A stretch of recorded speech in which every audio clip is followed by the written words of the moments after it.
Movie की शुरुआत होती है जापान के एक डॉकयार्ड को दिखाते हुए, जहां स्मगलिंग की कई चंदन की लकड़ियों को कंटेनर से निकाला जा रहा था। उन्हीं में से एक कंटेनर में लकड़ियों के साथ पुष्पा भी निकलता है, जिसे देखकर जापानियों का बॉस उसे रस्सी से बांधकर उल्टा लटका देता है। पर पुष्पा भाई भी कम नहीं थे।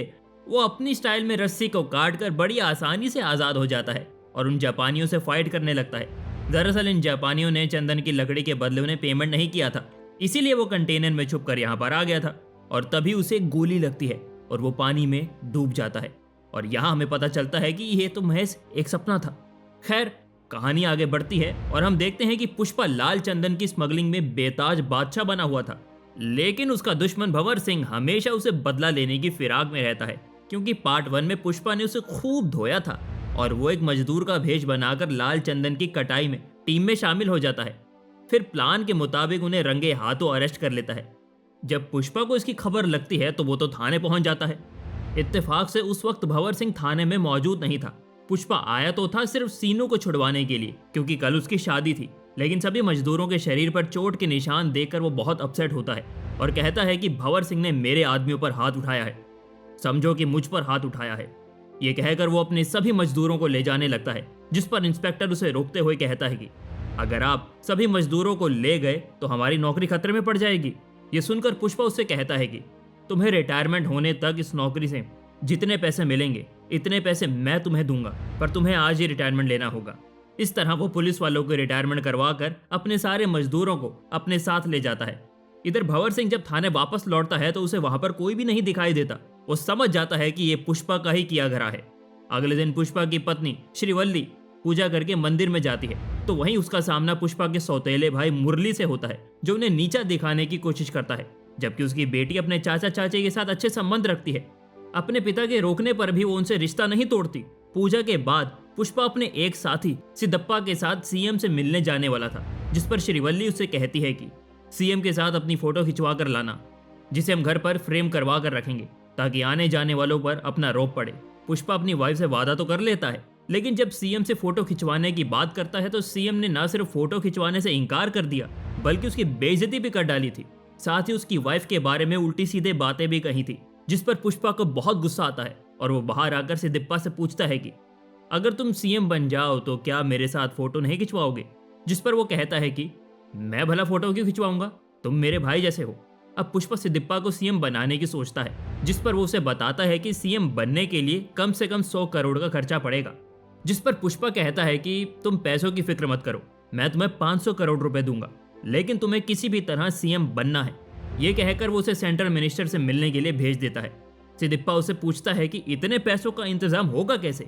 जिस पर वो उसे बताता है कि अब तक उसने सारे डील मुर्दन के साथ किए थे, जिसमें से उसे 1 टन में सिर्फ 1.5 करोड़ ही मिले थे। अब वही डील अगर वो विदेश में करेगा तो उसे 2 से 2.5 करोड़ पर टन मिलेगा। इसी प्लान के मुताबिक वो विदेश पहुंच जाता है, जहां के सबसे बड़े बिजनेसमैन से उसे 2000 क्विंटल लाल चंदन का ऑर्डर मिलता है, जिसकी कीमत 5000 करोड़ थी। इतनी बड़ी रकम पाने के लिए उसे 2000 क्विंटल लाल चंदन का जुगाड़ करना था, जिसके लिए वो अपने सभी मेंबर्स को काम पर लगा देता है। लेकिन इससे पहले कि वो लोग अपना टारगेट पूरा कर पाते, मंगल सीनू और उसकी वाइफ को इसकी खबर लग जाती है। वो लोग भंवर सिंह को जाकर सारी बातें बता देते हैं और उससे कहते हैं कि आप किसी भी तरह से सिंडिकेट के मेंबर्स को डरा धमका कर चंदन की स्मगलिंग से रोकिए। दरअसल इस बंदे का इरादा खुद ही सिंडिकेट का बॉस बनने का था, इसीलिए वो भंवर सिंह को उकसा देता है और भंवर सिंह भी पूरी नाकाबंदी करके ट्रकों को घेर कर जला देता है और एक उसके मेंबर को भी मौत के घाट उतार देता है। अब यहाँ सीनू डर जाता है, क्योंकि वो तो सिर्फ उन्हें डरा कर रोकना चाहता था, जबकि भंवर सिंह कहता है कि सिर्फ डराने से काम नहीं चलेगा, उन्हें मारना जरूरी था ताकि आगे से कोई और मेंबर ये काम करने की हिम्मत ना करे। अब मरे हुए मेंबर के क्रियाक्रम में सभी लोग इकट्ठे होते हैं, जबकि पुष्पा वहां मौजूद नहीं था। सब लोग सिद्धप्पा के साथ बात करते हैं कि अगर पुष्पा और भंवर सिंह की दुश्मनी इसी तरह चलती रही तो हमारे और भी साथी मारे जाएंगे। इससे अच्छा तो यही है कि हमें पुष्पा को सिंडिकेट के प्रेसिडेंट पोस्ट से हटा देना चाहिए। लेकिन सिद्धप्पा को यह बात मंजूर नहीं थी। वो भंवर सिंह के पास जाकर उसे मनाने के लिए रिश्वत देने की कोशिश करता है, लेकिन भंवर सिंह तो मानता नहीं और अपनी बेइज्जती का बदला लेने के लिए पुष्पा को बर्बाद करने की बात करता है। जिस पर सिद्धप्पा उसके सामने प्रपोजल रखता है कि अगर पुष्पा सबके सामने तुमसे माफी मांग ले तो क्या तुम उसे माफ कर दोगे? इस पर भंवर सिंह मान जाता है और पार्टी का इंतजाम करने को कहता है, ताकि सभी लोग ये नज़ारा अपनी आंखों से देखें। पार्टी में सब लोग इसी कंफ्यूजन में थे कि पुष्पा माफी मांगेगा या फिर नहीं, क्योंकि आज तक पुष्पा ने कभी किसी से माफी नहीं मांगी थी।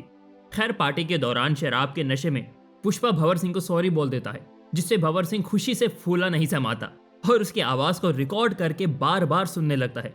इधर घर लौटते वक्त पुष्पा का नशा जब उतरने लगता है तब उसे अपनी गलती का एहसास होता है और वो वापस भंवर सिंह के पास जाकर उसे टक्कर मारकर स्विमिंग पूल में गिरा देता है और उसे चैलेंज देते हुए कहता है कि मैं 2000 क्विंटल चंदन की लकड़ियों को यहाँ से ले जाऊंगा और तुम मेरा कुछ भी नहीं उखाड़ पाओगे।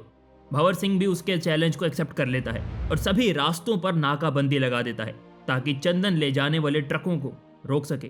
पर तभी उसकी नजर एक सूखी नदी पर पड़ती है और उसका ख्याल आता है कि शायद पुष्पा इसी रास्ते से अपने ट्रक को लेकर जाएगा। और होता भी ऐसा ही है। पुष्पा के लोग उसी रास्ते से ट्रक को लेकर जा रहे होते हैं, जिसे पुलिस वाले रोकने की कोशिश करते हैं और भंवर सिंह अपने गन से दनादन गोलियां दागने लगता है। इसी बीच एक मेंबर पुष्पा को फोन करके सब कुछ बता देता है। पुष्पा उसे कहता है कि तुम और सभी ड्राइवर वहां से सही सलामत निकल जाओ। वो लोग उसकी बात मानकर वहां से भाग जाते हैं और सारा का सारा चंदन अब भंवर सिंह के कब्जे में आ जाता है।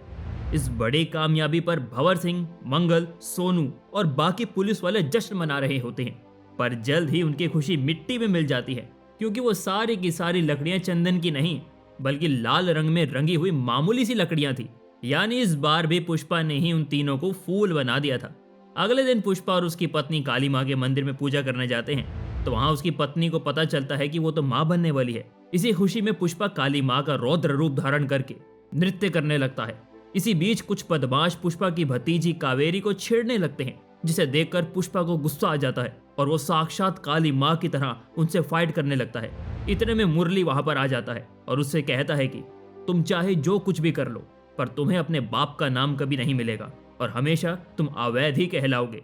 इसी बीच भंवर सिंह, मंगल, सीनू और उसकी पत्नी सीएम से मिलकर उसे भड़काने की कोशिश करते हैं कि पुष्पा ने 2000 क्विंटल चंदन की लकड़ियों को बाहर भेजने का प्लान बनाया है। अगर वो इसमें कामयाब हो गया तो उसे 5000 करोड़ मिलेंगे, जिससे वो आपकी कुर्सी को भी खरीद सकता है। फिर आपकी जगह कोई और सीएम बन जाएगा। ये सुनकर सीएम को बहुत गुस्सा आता है और वो किसी भी तरह पुष्पा को ऐसा करने से रोकने का ऑर्डर देता है। यहाँ हमें पता चलता है कि चंदन की लकड़ियां रामेश्वरम के रास्ते श्रीलंका जा रही हैं, क्योंकि ये माल को बाहर भेजने का सबसे शॉर्टेस्ट रूट तो यही था। भंवर सिंह को खबर लग जाती है और वो उसका पीछा करते हुए वहां पर पहुंच जाता है, लेकिन सिंडिकेट के लोगों ने बड़ी चालाकी से माल को शिप के निचले हिस्से यानी पानी के अंदर छुपा दिया था। इसीलिए भंवर सिंह उन्हें पकड़ नहीं पाता और इसी तरह माल आराम से श्रीलंका पहुंच जाता है। इस डील में जो मोटा पैसा आया था उसे देखकर पुष्पा खुश हो जाता है। फिर वो उन्हें सोफों के अंदर छुपाकर सभी एमएलएस के पास भेज देता है। यानी सीधी भाषा में बोला जाए तो उसने इन पैसों से सभी एमएलएस को खरीद लिया था। यानी अब भंवर सिंह की मुसीबत बढ़ने वाली थी और उसका ट्रांसफर भी तय था। इन सब बातों से भंवर सिंह बहुत अपसेट हो जाता है और मायूसी में सारी लकड़ियों को आग लगा देता है। तभी एक जोरदार ब्लास्ट होता है जिसमें वो मारा जाता है। इधर वादे के मुताबिक पुष्पा ने सिद्दीपा को नया सीएम बना दिया था। इसी खुशी में सब लोग जश्न मना रहे थे, पर अगले ही दिन पुष्पा की भाभी रोती हुई आती है और उसे बताती है कि कावेरी को किसी ने किडनैप कर लिया है और बदले में 2 करोड़ की फिरौती मांगी है। ये सुनकर पुष्पा एक प्रेस कॉन्फ्रेंस करता है और किडनैपर को चैलेंज करता है कि जिस किसी ने मेरी भतीजे को किडनैप किया है वो उसे तुरंत वापस कर दे। हम उसे कुछ नहीं करेंगे, लेकिन अगर हमारी बात नहीं मानी गई तो उसकी बोटी बोटी करके कुत्तों को खिला दिया जाएगा। यहाँ हमें पता चलता है कि कावेरी को किडनैप करने वाला सेंट्रल मिनिस्टर का भतीजा था, जिससे अपनी बेइज्जती का बदला लेने के लिए उसे किडनैप किया था। ये बात सेंट्रल मिनिस्टर को पता चल जाती है तो वो सिद्दीपा के थ्रू पुष्पा को फोन लगाकर कहता है कि वो मेरा भतीजा है, उसे कुछ मत करना, मैं तुम्हारी भतीजी को सही सलामत छुड़वा दूंगा। जिस पर पुष्पा कहता है कि सेंट्रल मिनिस्टर हो या चीफ मिनिस्टर, अगर मेरी भतीजी को कुछ भी हुआ तो मैं उसे छोड़ूंगा नहीं। इधर मिनिस्टर का भतीजा पुष्पा को 10 करोड़ लेकर अपने अड्डे पर अकेले बुलाता है। पुष्पा अपने हेलीकॉप्टर में बैठकर वहां पर पहुंच जाता है और गोलियों की बौछार करने लगता है, लेकिन मिनिस्टर के भतीजे ने भी कावेरी को गन पॉइंट पर ले रखा था, इसीलिए वो सरेंडर कर देता है। अब वो लोग पुष्पा के हाथ पांव बांध कर उसके सामने ही उसकी भतीजे कावेरी की इज्जत लूटने की कोशिश करते हैं, जिसे देख के पुष्पा का गुस्सा 7वें आसमान पर पहुंच जाता है और वो अनोखे ढंग से उड़ते हुए अपने दांतों से काट काट कर उन सबको मारने लगता है। इसी बीच मिनिस्टर का भाई भी मौके पर पहुंच जाता है, लेकिन पुष्पा बाप और बेटे दोनों को ही मार डालता है। इस बात की खबर जब मिनिस्टर को लगती है तो वो सदमे से पागल जैसा हो जाता है। इधर घर में मुरली पुष्पा से मिलने आता है। वो अपने बुरे बर्ताव पर शर्मिंदा होते हुए उसे माफी मांगता है और उसे कावेरी की शादी का न्योता भी देता है। साथ ही ये भी बताता है कि कावेरी की शर्त है कि उसकी शादी में पुष्पा चाचा को आना ही पड़ेगा, वरना वो शादी नहीं करेगी। बाद में पुष्पा की पत्नी उसे बताती है कि कार्ड पर माँ के नाम के साथ साथ पिता की जगह पुष्पा का नाम लिखा था, जिस पर पुष्पा बहुत इमोशनल हो जाता है और अगले दिन सभी लोग खुशी खुशी शादी में शामिल होते हैं। उधर मिनिस्टर के घर में एक आदमी आकर उसे एक पार्सल देता है और तभी दूर पहाड़ी पर खड़ा एक दूसरा आदमी रिमोट से उसके पार्सल को ब्लास्ट कर देता है, जिसमें वो मिनिस्टर मारा जाता है और ये मूवी यहीं खत्म हो जाती है। तो दोस्तों, आपको मूवी कैसी लगी कमेंट में जरूर बताइएगा।